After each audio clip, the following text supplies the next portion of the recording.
So, hello, my friends, and welcome to PostScript. It's nice to have you with us, and we're coming to you as we always do from Berkeley Springs, our little resort town in the Appalachian Mountains, just 100 miles from Washington and Baltimore. And today we've got Dr. Gerald Pollack with us to chat a little bit this afternoon. Hello, Jerry. Nice to have you with us. Well, nice to be with you, John. I'm happy to engage with you on discussion of a few pertinent topics. Well, I've been looking forward to this. In particular, you're going to be with us for a transition talk in June. In June, the 10th, as a matter of fact. But you're an interesting guy. I've listened to you My talk. my enemies think so too.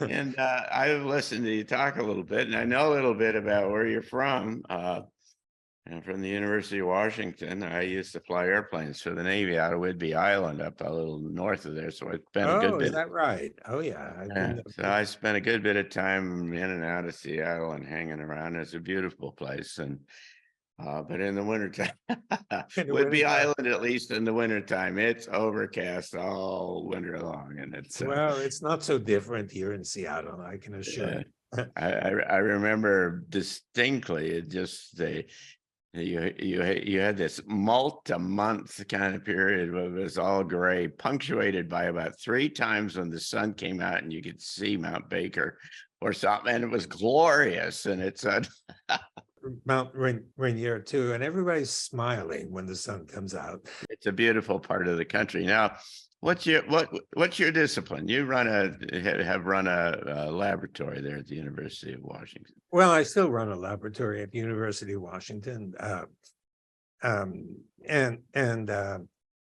well, we study water right now, but I spent the first part of my career studying muscles and muscle contraction, and the molecular mechanism. And then more recently, the past 20 years, we started studying water, and we found some interesting stuff. But along the way, since I've been in several fields, I was in another one very early in my career. I've learned quite a bit about the practice of doing science and where science is headed, and where it's come in the last 50 years, and what are the obstacles to progress? Are we really making the progress that we were hyped up to think that we're making?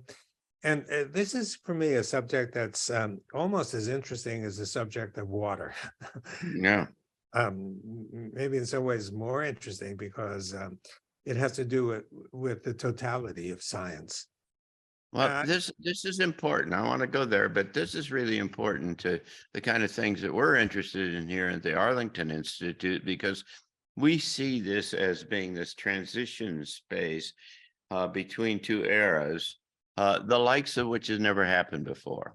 That is to say, the kind of the rate of change, the magnitude, the significance of the change is so rapid and so big, and that you've never seen these kinds of dynamics before. And so the whole issue is how do humans get out in front of, and if you will, surf the wave through this extraordinary transition rather than getting thrown on the rocks, or whatever the kind of metaphor that you want to use in the process, because this is going to require kind of extraction from the constraints of what we've all been taught and what we've all been told how everything works, because we're moving into a whole new space. And that's why it's so interesting to have a research scientist like yourself come and be with us and participate in these kinds of conversations, because you in particular, along with a relatively small number of folks in this space, are really pushing the edge and really open to some of these new ideas. Well, I like to think we're pushing the edge, but I would take exception to some of the points that you're raising. we hear a lot, if you look at the New York Times and Scientific American and the newspaper, it looks like science is moving ahead with such rapidity that we can't keep track. It's amazing. However, I would ask a question of you, a question that I ask others. How many scientific revolutions can you name that have taken place in the past, let's say 30 years? And I'm not talking about technological revolutions, which are Right. well supported, like my iPhone or Right. Zoom, or I'm talking about scientific revolutions that are of the magnitude of say the discovery of the genetic code that was, I think, 65 years ago, Right. and maybe the splitting of the atom 75 years ago. Yeah. Those are really fundamental scientific breakthroughs, new fundamental understanding. So I would ask you, I don't want to put you in an embarrassing No, position. no, you won't. As a matter of fact, the only one that I can think of is the electric universe kind of approach that you and I both are familiar with, which seemed to me as a a paradigm kind of shifting kind of notion. But there aren't many of these kinds of changes, that's for sure. No, there aren't. So you have to ask the question, what's going on? There's so much that's being produced in science. We hear every day, but there's not much that's being produced that's of really fundamental import or nature. And the question is, well, how come? You might say, are scientists stupider than they were a century ago? Are they lazy? Or what's the reason for this? Because you, especially, a wise person who is so familiar with so many aspects of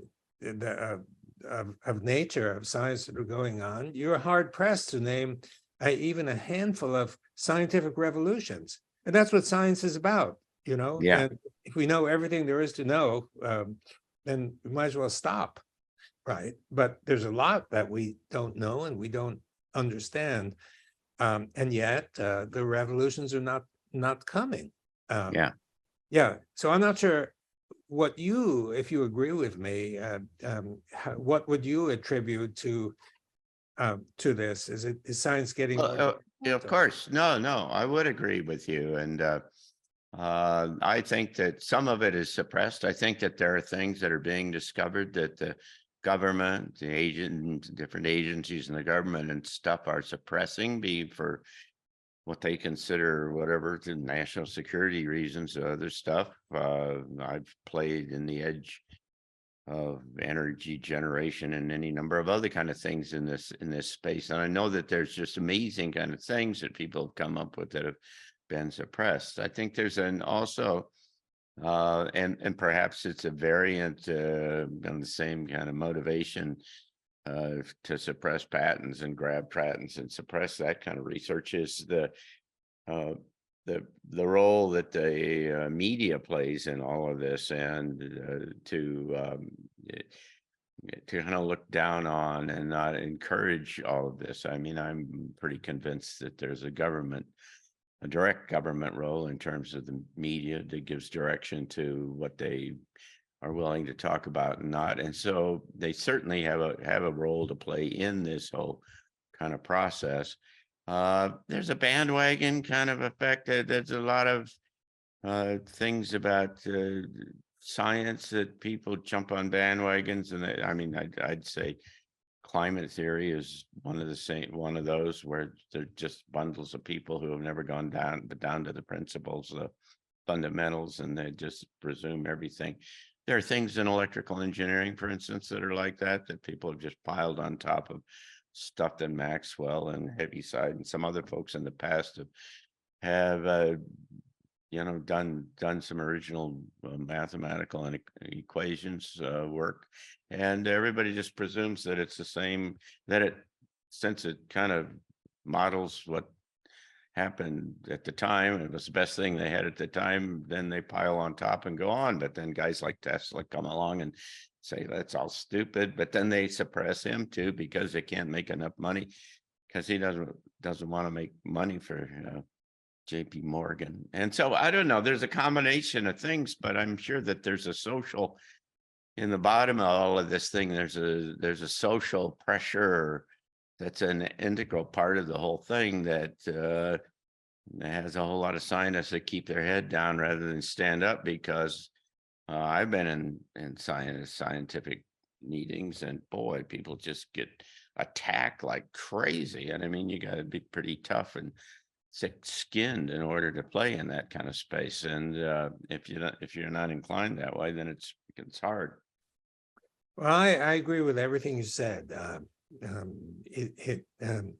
Government suppression for various reasons and unwillingness to stand up to the barrage of criticism that you're likely to get for anything that steps on the toes of the people who don't particularly appreciate your new approach in which they're threatened. But I think that equally that the way science is funded almost guarantees that nothing new will happen. Very nice. Yeah. You know, I've worked in this area for some time, playing a role with the National Science Foundation and the National Institutes of Health at pretty high levels to try to get them to change. And here's the situation. The way I like to describe it. So suppose you, John, being a man of science and a man of experience and such, and suppose the world out there, except Berkeley Springs, where you have mountains, but in general, you look out your window and it looks flat. And so you might conclude that the Earth is but not here. Yeah, you're right. You can't do that here, but I know what you're saying. Yeah. Okay. So you presume, and so let's just suppose that the whole world, the world of science I'm talking about, presumes that the Earth is flat. But you, being an iconoclast, or being a truth seeker, I should say that's probably more accurate. You know, you've seen some satellite images, and it kind of looks round, not flat. And you've seen enough of these to convince you that there's a good chance that the Earth really is round. And you test your hypothesis. You decide one way to test it is to leave Berkeley Springs, go to the nearest airport. I don't know where that is. Washington. Yeah. Washington. Okay, go to Washington and then take off and head west and stop in Seattle because, for old memories, and go on to Tokyo and then to Moscow and London and back to Washington, D.C. and home again, right? And you've been able to do that, which means you might call that, the lingo that's used is preliminary data. You have preliminary data that you can get back to the same place you were, which supports your hypothesis that the Earth is really round, it's not flat. And you decide, being a scientist at heart, interested in the fundamentals of science, that you're going to apply for a grant because you want to set up a laboratory where you've got some people who are doing the experiments, working, testing hypotheses and such. And so you write a grant proposal to the National Science Foundation. Okay, and you're smiling because you know what I'm going to say. Okay, so the gatekeeper looks at this and says, "Oh, John Petersen, I don't know this guy, but he has an interesting hypothesis, and if he's right, that's pretty important. So I better." I better recruit, because I'm the recruiter, the reviewers. The best reviewer is perhaps the most the best known, or and who are those reviewers? Those are the flat Earth people, the ones who've achieved the most in flat Earth. Right. And your proposal comes in, and basically it says, "You're full of bullshit. You Yeah, don't know. right. And Yeah. how are they going to react to it? Well, We know how this works. Yeah. yeah, no way, no way. And so the way the granting organizations are set up, um, it almost guarantees that any innovative idea is going to be struck down. Um, Right. they'll come across as being fair and honest, and they'll say, well, Yeah. this is a pretty interesting idea round Earth, but Petersen, he hasn't talked about the statistical analysis. So maybe next time he'll rewrite it, he'll talk about the statistics, Yeah, and right. maybe we'll reconsider it. But the bottom line is that you don't get your money. Yeah.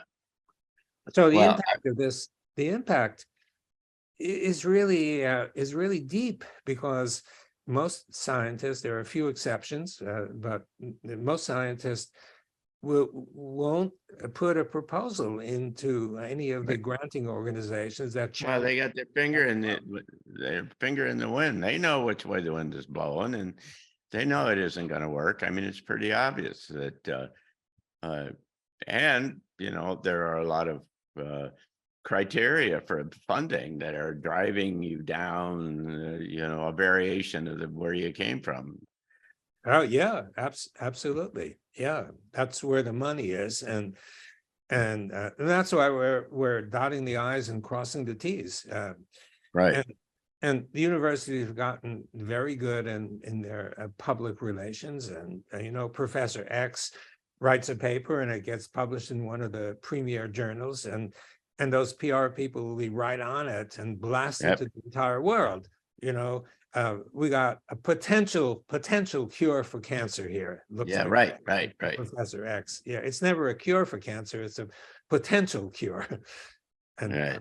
so So Jerry, you begged some interesting questions with this. Have you thought at all about how you'd change this system I if you certainly have. wanted, if you had a chance to do so? I mean, if we were going to work on our way to a new world here, I and absolutely have. really, Yeah.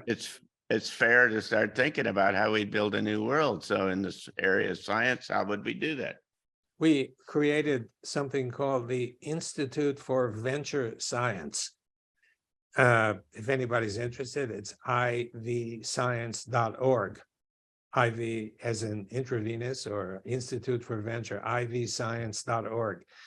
And there we lay out a scheme by which applications are, we'll consider only applications throughout science, only applications that challenge the status quo.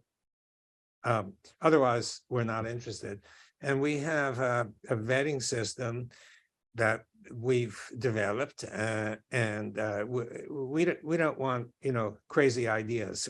We want crazy ideas with a future, and so our vetting system is pretty elaborate. I've gone ahead. I'm the executive director, and we've hired about 36 reviewers who I know personally to be open-minded and all the virtues that you would expect in a fair reviewer. And the idea is we ask the reviewers a couple of questions at the end. Is this proposal, if it really proves to be valid, the idea, how strongly will it shake the earth? That's criterion number one. Criterion number two is the person who proposed it, does he or she seem to be capable of pulling it off? And we that's what the rating is based on. And we do interviews with these people, so it's more extensive than any review system that I know of. We picked the first round. We got 200 pre-proposals, from which we identified 15 to put in full proposals, and we picked 5 of those that have huge potential. And we got some money from donors, but we need more. We need donations that are substantial. And I think this is a model for what can be done to promote real science and to provoke scientific revolutions. And we hope to change the culture using this, not just to fund really exciting and interesting science, which did exist and did happen a century ago, but it's been blunted now. Science is more esoteric and less, shall we say, far-reaching in my view. And so we're trying to correct that. And if anybody paying attention to this is interested, please contact me, because Yeah, we think this is it's a great idea. Yeah, we'll put a link down below.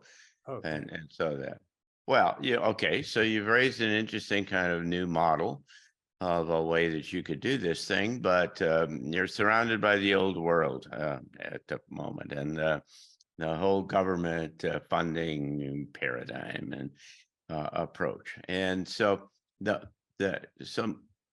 so I would ask, so how do we expand this into this larger space? How would you get the government to play, if the government continues to play to be a major funder in this kind of space, then how in the world how do you get a mind shift in Willis Harman kind of terms? How do you get a mind shift in the government that then looks at this in a different way? In the health area, perhaps you know about ARPA-H. Yeah.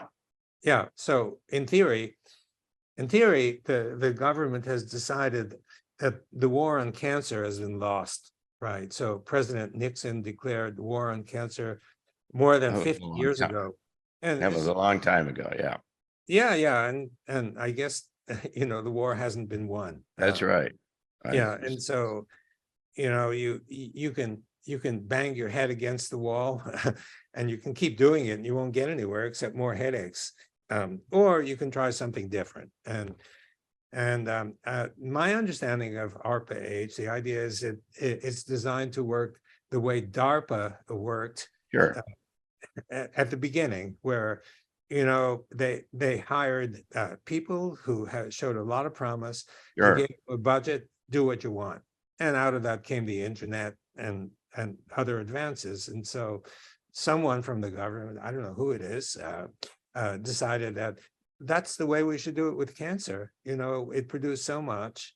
Let people go their revolutionary ways, and maybe we'll get somewhere. Right. It's just beginning right now. I think they're trying to set up the administrators, and if it really works the way DARPA worked, I would predict that this is going to be successful and going to be a model for all of science. Well, that's an emergent kind of model across the government. I mean, they're doing it in the intelligence community. They're doing it in energy. They're, any of a number of other kind of places as well. I didn't realize Yeah, that. yeah. And so they watched DARPA, generate kind of new ideas, and so everybody else is kind of piling on again. But my question is kind of a deeper one here. Yeah. Is that one of our transition talk speakers back a while back was John Bloom, and John Bloom runs the anthroposophical organization in North America, which is the Rudolf Steiner group, right? Yep. And he had a very interesting presentation, because he talked about what Steiner's idea of a new kind of a world, and it had a component, of course, which was government and such. And one aspect of that was that Steiner proposed was that the role of government in this new world was to enable the emergence and the creativity of human beings. I mean, that was their fundamental kind of role.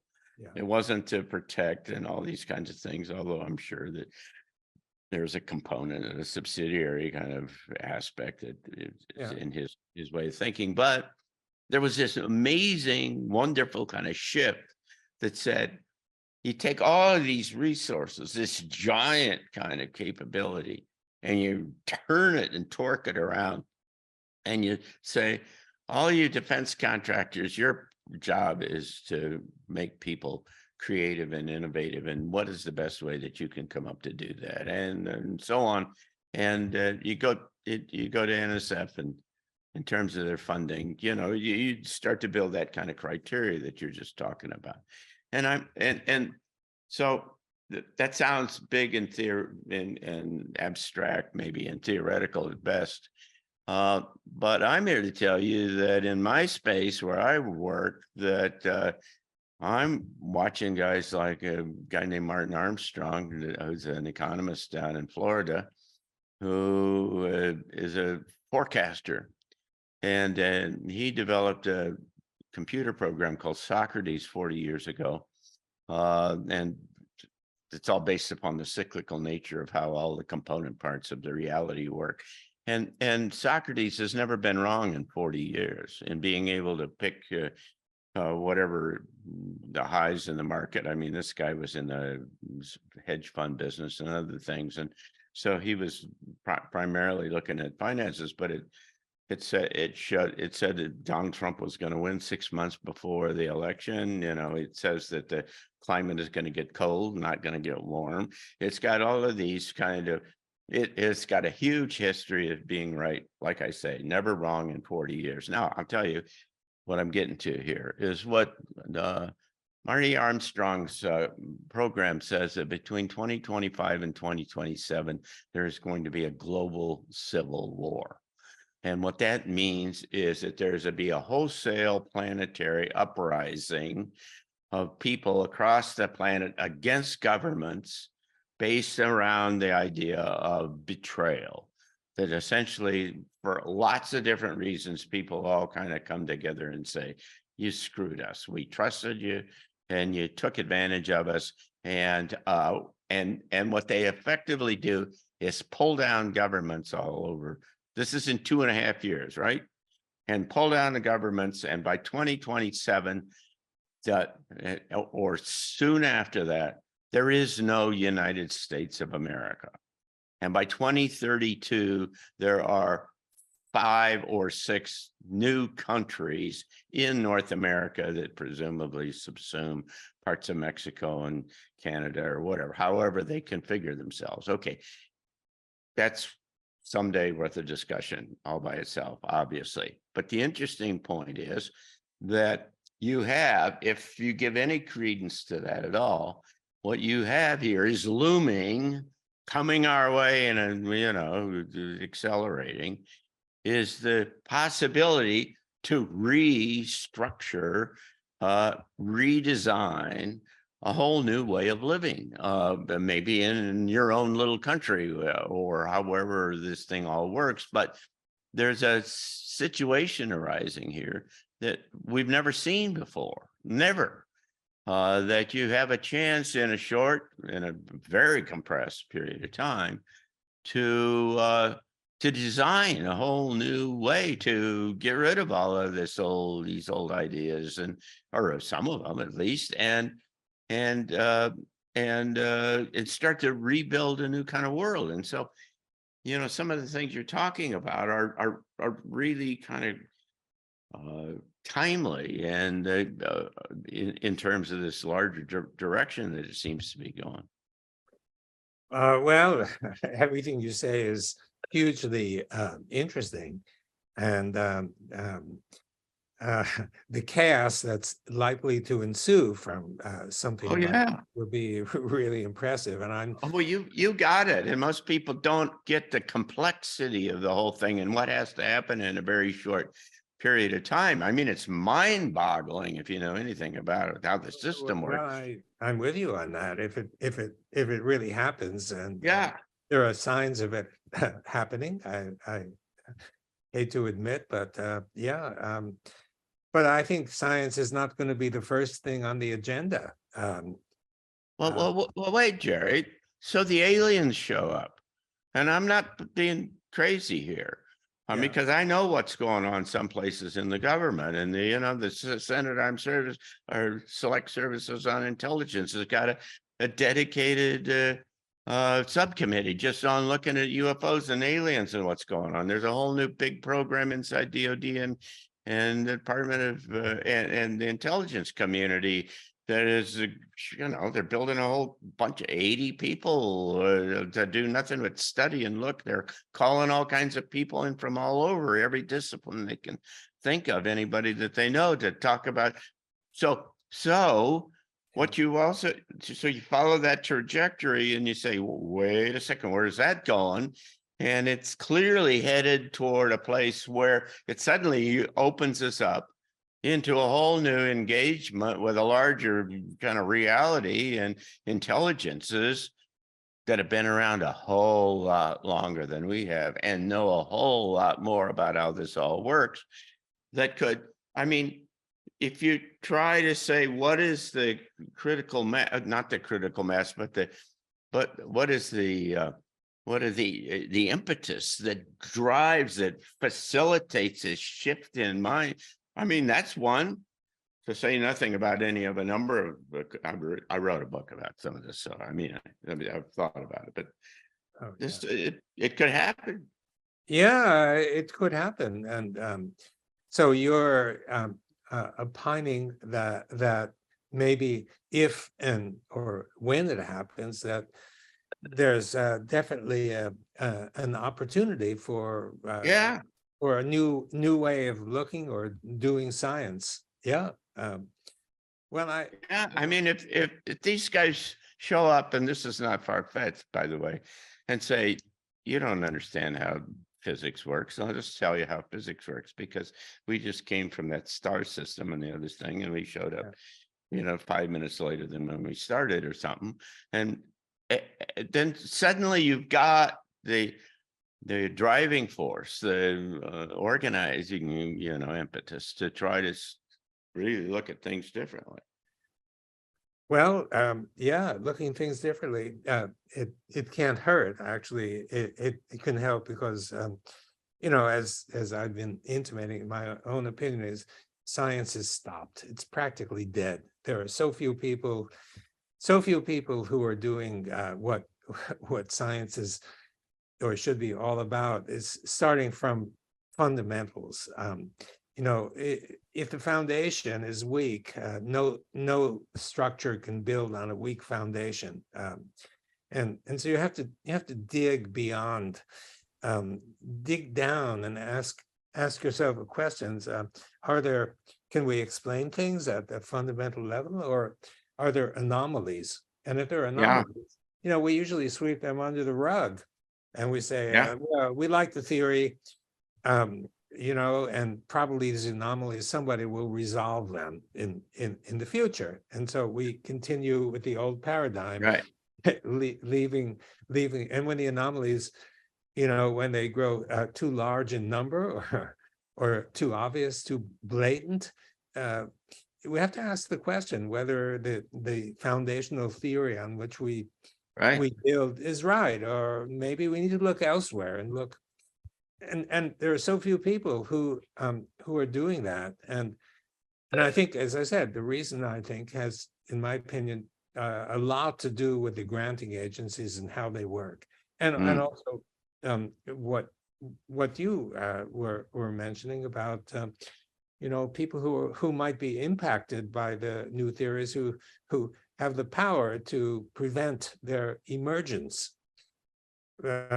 So I'm not saying that I'm looking forward to a world collapse in the next few years, but I do see some advantage if we can begin again with science and bring it back to what science used to be, which is finding new fundamental tenets of physics, chemistry, if there's any yeah. boundary between the two, biology, that really work, foundational concepts. Because if we have the foundation right, then a lot of things will come right into place afterward. It's that foundation that's so important. And This could be an explosive new time of creativity and innovation if you kind of extracted the constraints, the social, the economic, the political, and that's all right, the those kinds of constraints. things. Yeah. And so if you look at this thing, it's certainly disruptive. absolutely. But it could be really, a catalytic kind of process to open up doors and move things in a new direction in ways that it's just never done before. And I don't know. We like to think about that kind of stuff around here. Well, yeah, I sense you've been thinking about that for a long time. Yeah, Yeah. that's wonderful that you are giving that thought. Science is beautiful. There, uh, I myself, it moves me so much. Sometimes, you keep something in back of your mind that just doesn't, it doesn't seem right, and suddenly something clicks, Yep. and there it is, and it's beautiful, and you know it's right. You have this ring of truth that comes, and so many Yep. things fall into place if you've got that right foundation. But so Yeah. few people are looking at it.